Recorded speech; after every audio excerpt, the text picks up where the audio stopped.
Assalamualaikum warahmatullahi wabarakatuh. Alhamdulillahirrahmanirrahim. Wassalatu wassalamu ala asyrafil anbiya'i wal mursalin wa ala alihi wa sahbihi ajmain. Selamat datang adik-adik kelas 7 pada pembelajaran Al-Islam dan Kemuhamadiyan. Semoga dalam keadaan sehat walafiat. Dan insya Allah pada pertemuan kali ini kita akan membahas tentang sholat berjamaah. Namun mari kita awali pembelajaran kali ini dengan mengucapkan basmalah dan berdoa bersama-sama. Bismillahirrahmanirrahim. Rabbi jidni ilman warzuqni fahman birahmatika ya arhamar rahimin. Semoga Allah memberikan keberkahan dalam pembelajaran kita kali ini dan memberikan ilmu yang bermanfaat. Amin ya Allah ya rabbal alamin. Baik, sebelum ke materinya, mari kita review dulu materi minggu kemarin. Minggu kemarin kita sudah membahas tentang toharoh. Toharoh itu meliputi najis, kemudian hadas, dan bagaimana cara membersihkan najis dan bagaimana cara membersihkan hadas. Kemudian bagaimana tata cara wudhu, kemudian bagaimana tata cara tayamum, dan bagaimana tata cara mandi besar. Nah, kita sudah bahas di minggu kemarin, dan ibadah selanjutnya setelah toharoh yaitu dengan melaksanakan sholat. Salah satunya adalah sholat berjamaah. Nah, baik adik-adik semua, tetap semangat dalam pembelajaran kali ini. Walaupun kita saat ini dihadapkan dengan pandemi COVID-19, namun jangan menyurutkan semangat kita dalam mengikuti pembelajaran jarak jauh. Semangat mengikuti pembelajaran Al-Islam dan Kemuhamadiyan. Baik, Bapak akan bacakan kompetensi dasar pada pembelajaran kali ini adalah yang pertama, menunaikan sholat wajib berjamaah sebagai implementasi pemahaman rukun Islam. Dan yang kedua, menunjukkan perilaku demokratis sebagai implementasi pelaksanaan sholat berjamaah. Dan yang ketiga adalah memahami ketentuan sholat berjamaah. Nah, itu adalah kompetensi dasar yang akan kita pelajari pada pertemuan kali ini. Kemudian ada tujuan pembelajaran. Nah, tujuan pembelajarannya adalah melalui model pembelajaran berbasis online, peserta didik mampu yang pertama, membaca dalil tentang sholat berjamaah dengan khusyuk. Yang kedua, menunjukkan perilaku disiplin melalui kebiasaan sholat berjamaah. Yang ketiga, menjelaskan pengertian sholat berjamaah.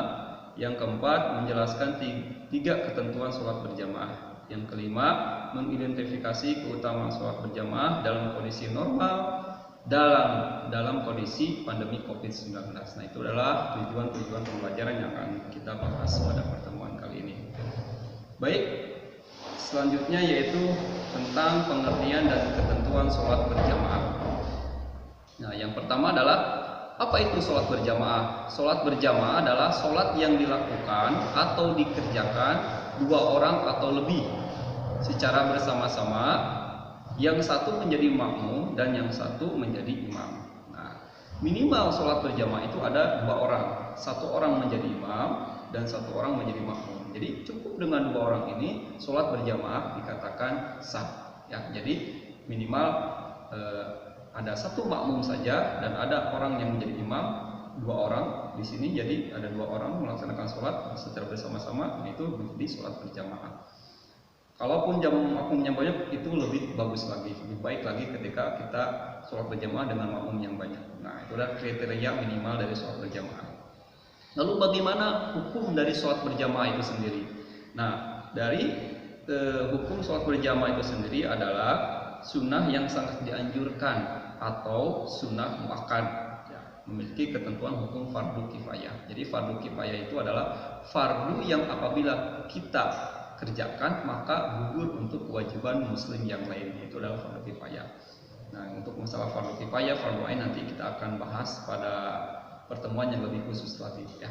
Jadi hukum sholat berjamaah adalah sunnah muakkad, sunnah yang sangat dianjurkan. Nah, itu adalah bagaimana pengertian dari sholat berjamaah dan bagaimana ketentuan dari sholat berjamaah.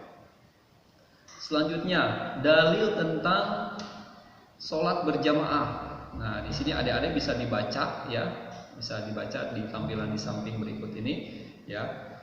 Keutamaan sholat berjamaah bila dibandingkan dengan sholat munfarid atau sholat sendiri, ya, dilipat gandakan 27 derajat sesuai dengan hadis Nabi Shallallahu Alaihi Wasallam. Mari kita bersama-sama hadis Nabinya.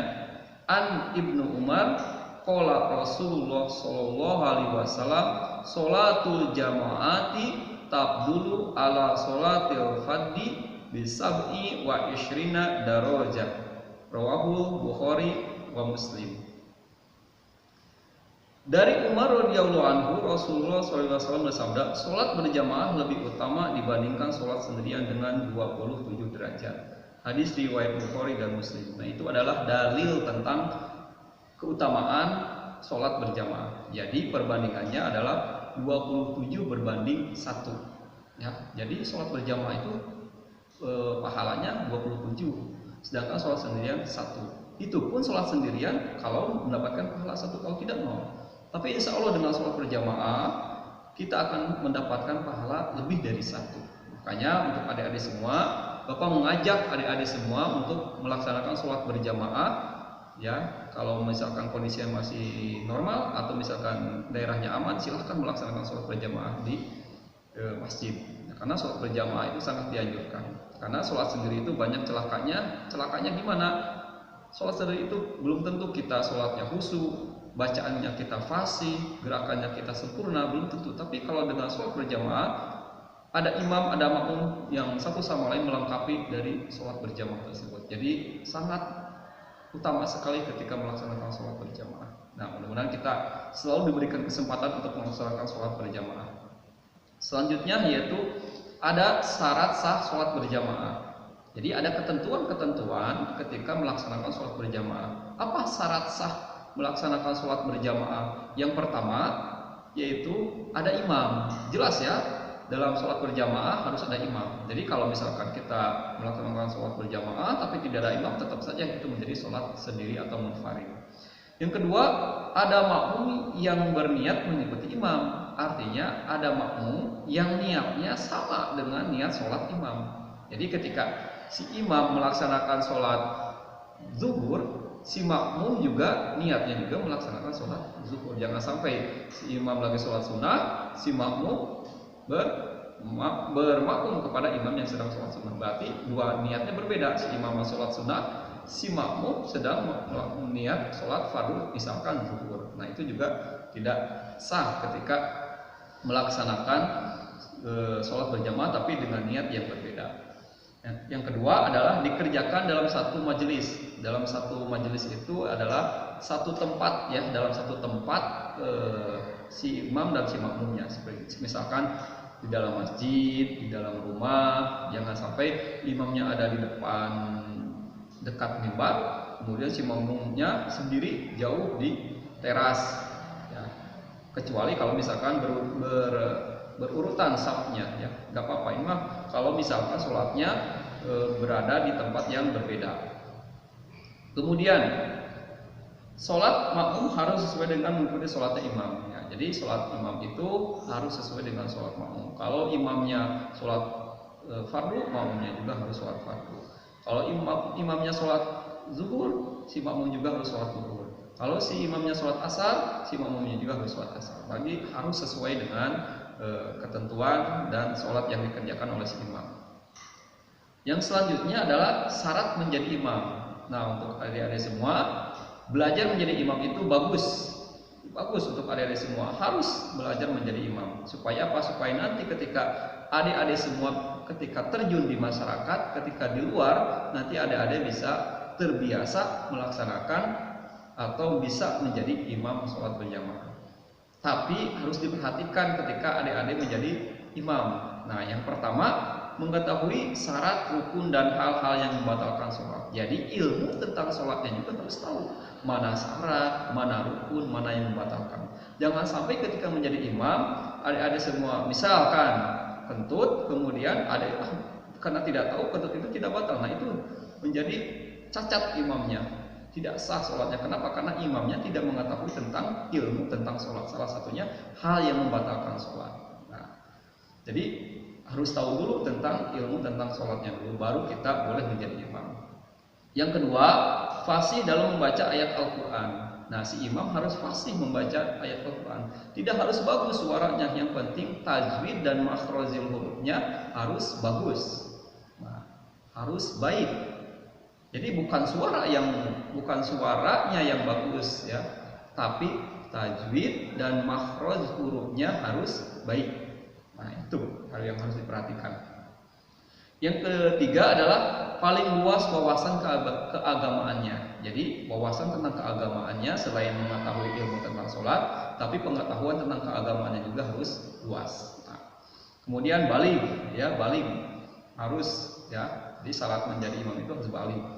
Anak-anak boleh kalau untuk pembelajaran seperti di sekolah seperti mabit, ya. Mabit itu kalau dalam kondisi tidak pandemi, kita mengajarkan anak-anak semua untuk menjadi imam. Supaya apa?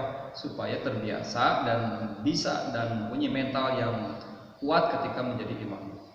Nah, yang selanjutnya adalah berdiri pada posisi paling depan. Ya, jelas imam tidak boleh sejajar dengan makmum. Untuk laki-laki, ya, harus berada di saf yang atau di posisi yang paling depan, dan di depan makmum. Kecuali perempuan boleh sejajar dengan makmumnya. Itu khusus ketentuan untuk perempuan. Nanti kita akan bahas di pertemuan selanjutnya bagaimana posisi safnya. Nah, untuk masalah saf imam dan saf makmum, ya. Kemudian imam laki-laki bagi makmum laki-laki dan perempuan, kemudian imam perempuan bagi perempuan.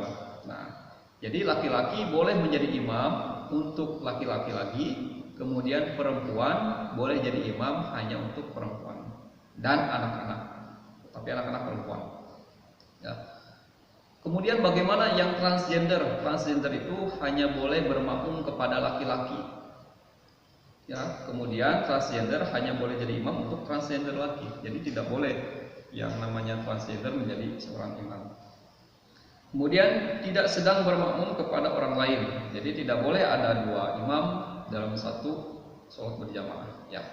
Jadi harus satu imam. Jadi jangan bermakmum ke kedua imam, tidak boleh.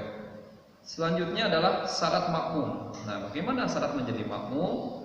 Makmum berniat mengikuti imam. Jelas tadi sudah dijelaskan sebelumnya bahwa niat si makmum sholat berjamaah harus sesuai dengan niatnya si imam. Jadi ketika imamnya sholat zuhur, kita juga niatnya sholat zuhur. Jadi harus sesuai dengan sholat yang dikerjakan. Kemudian mengetahui gerakan imam. Nah, harus mengetahui gerakan imam dan tidak boleh mendahului imam. Ya, sekali lagi si makmum tidak boleh mendahului imam atau membarengi imam. Contohnya seperti ini, ya. Ini imam, ini makmum, ya. Ketika imam Allahu Akbar, kemudian si makmum juga Allahu Akbar. Jadi tidak boleh bersamaan. Allahu Akbar atau si makmum yang duluan Allahu Akbar, nah, baru si imam, itu juga sama. Tapi yang benar adalah imam dulu Allahu Akbar, baru diikuti si makmum Allahu Akbar. Nah, seperti itulah yang tepat, ya. Kemudian posisi di belakang imam jelas untuk makmum laki-laki dan jamaah laki-laki itu ada di belakang imam, ya. Kemudian sholat makmum harus sesuai dengan sholatnya imam, ya. Seperti yang sudah dijelaskan, misalkan imamnya sholat asar, maka makmumnya juga harus melaksanakan sholat asar. Jadi ketentuan-ketentuan ini harus dipahami oleh adik-adik semua dalam melaksanakan sholat berjamaah. Jadi mari kita pelajari ilmu tentang sholat berjamaah, kemudian bagaimana syarat sah sholat berjamaah, bagaimana syarat menjadi imam, syarat menjadi makmum. Dan pada saat kali ini kita dihadapkan dengan sholat berjamaah dengan kondisi yang pandemi COVID-19. Nah, ini jadi permasalahan untuk kita semua. Dan bagaimana menyikapinya dalam kondisi COVID-19 ini? Sebagai muslim yang baik, mari kita bijak dalam menghadapi atau melihat situasi kondisi yang tengah pandemi seperti ini. Bagaimana solusi ketika harus melaksanakan sholat berjamaah di tengah pandemi COVID-19 ini? Nah, ada beberapa pilihan. Yang pertama, jika suatu daerahnya aman, maka laksanakanlah sholat berjamaah seperti biasa. Nah, jika daerah adik-adik semua aman, tidak ada COVID, tidak ada kasus, dan itu aman, dinyatakan aman, maka laksanakanlah sholat berjamaah seperti biasa di masjid. Ya, seperti itu.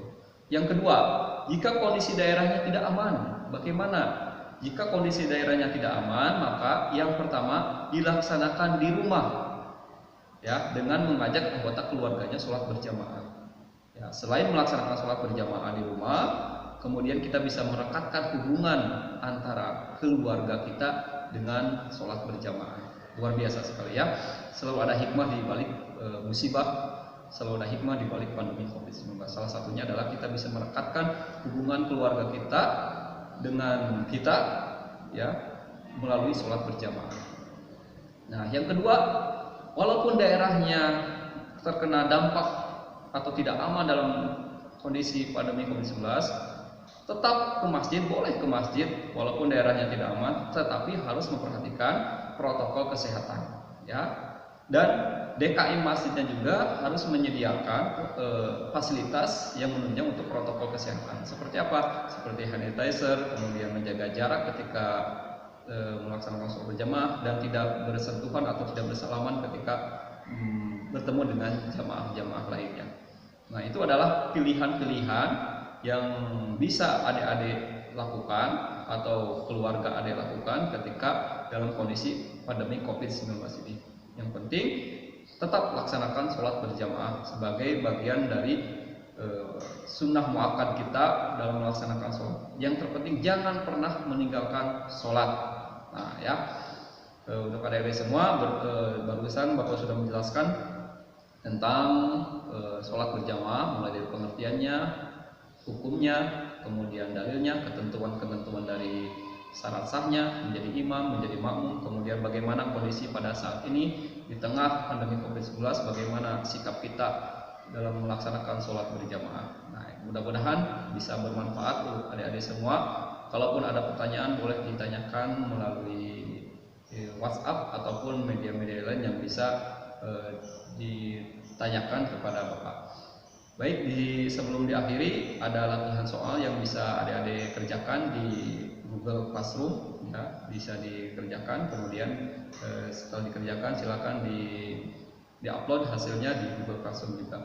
Mari kita tutup pembelajaran kali ini dengan membaca doa kifaratul majelis bersama-sama. Subhanakallahumma wa bihamdika asyhadu an la ilaha illa anta astaghfiruka wa atubu ilaik. Assalamualaikum warahmatullahi wabarakatuh.